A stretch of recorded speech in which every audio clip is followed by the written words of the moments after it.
श्री गणेशाय नमः। हरे कृष्णा, राधे राधे। मैं कुसुम सिंह छत्राणी आप सभी का अपने चैनल शिव शक्ति में हार्दिक स्वागत करती हूँ।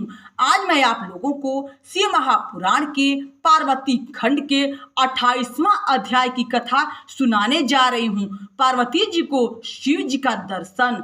पार्वती बोली, अब तक तो मैं इतना ही जानती थी कि यह कोई अन्य है, परंतु अब सब जान लिया। क्या करूं? तुम ब्रह्मचारी हो और विशेषकर वध के योग्य नहीं हो। हे देव, तुम्हारा कहना असत्य है। यदि तुमको कुछ भी जानकारी होती तो तुम ऐसा नहीं कहते।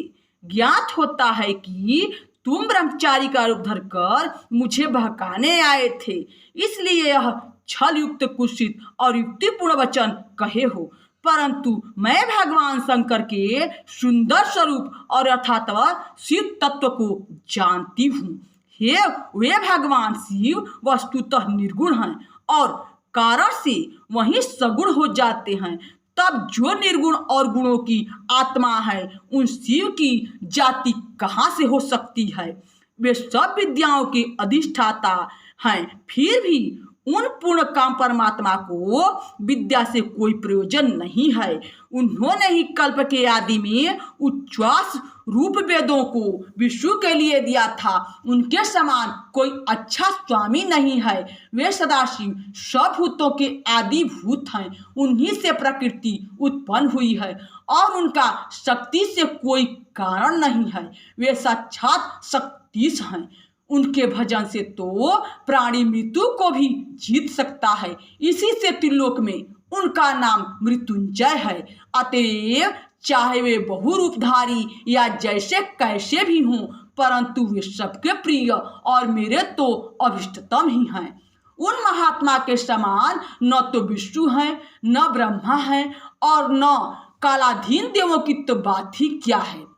मैंने उनको तत्व रूप से विचार कर ही इस वन में आकर शिव जी के लिए तप करना आरंभ किया है और उन्हीं दिन प्रतिपालक को प्राप्त करने की मेरी अभिलाषा है। हे मुने, गिरिराज की कन्या पार्वती यह कहकर चुप हो शिव जी का ध्यान करने लगी। ब्राह्मण ने फिर कुछ कहना चाहा, तब तक पार्वती जी ने अपनी विजया नामक सखी से कहा कि हे सखी, यह द्विजधाधम फिर शिव जी की निंदा करेगा, अतः इसे यत्नपूर्वक मना करो, क्योंकि शिव निंदक को ही पाप नहीं लगता, वरन सुनने वाला भी पाप का भागी होता है। शिव निंदक को शिव के गण मार देते हैं। यदि वह ब्राह्मण होता है तो उसे छोड़ देते हैं। यह भी ब्राह्मण है, इससे अवध्य है, अतएव इसका त्यागना ही उचित है, अथवा हम ही इस स्थान को छोड़कर कहीं अन्यत्र चली जाएं, जहां इस मूर्ख से बोलना न पड़े। ऐसा कहकर पार्वती ने ज्यों ही उठकर उस स्थान से कहीं अन्यत्र जाने को चरण उठाया, त्यों ही उस ब्रह्मचारी वेशधारी साक्षात शिव ने अपने हाथ से स्वयं उनको पकड़ लिया। फिर पार्वती जिस रूप से शिव जी का ध्यान करती थी, उन्होंने अपना वैसा ही रूप कर लिया और उन्हें दिखाकर अधोमुखी पार्वती से बोले, मुझे छोड़कर कहाँ जाती हो? मैं तुम्हें नहीं छोड़ सकता। जो चाहती हो वर मांगो, मैं प्रसन्न हूँ। तुम्हारे लिए अध्यय कुछ भी नहीं है। आज से तुमने तप के द्वारा मुझे मोल ले लिया है, अतएव मैं तुम्हारा दास हूँ। मुझे तुम्हारे बिना एक क्षण भी युग के समान व्यतीत होता है।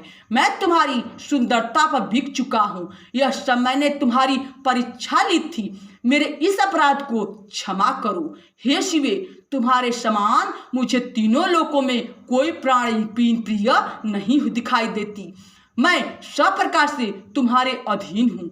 अपना काम पूरा करो, मेरे समीप आओ, मेरी पत्नी बनो। मैं तुम्हारा वर हूँ। मैं अब शीघ्र ही तुम्हारे साथ उत्तम पर्वत पर अपने घर को जाऊंगा। यह सुनकर पार्वती को इतना अधिक हर्ष हुआ कि उनको तत्काल का सारा कष्ट भूल गया। यहाँ शिव महापुराण के पार्वती खंड के 28वां अध्याय की कथा समाप्त हुई। बोलो शंकर भगवान की जय। हरे कृष्णा, राधे राधे।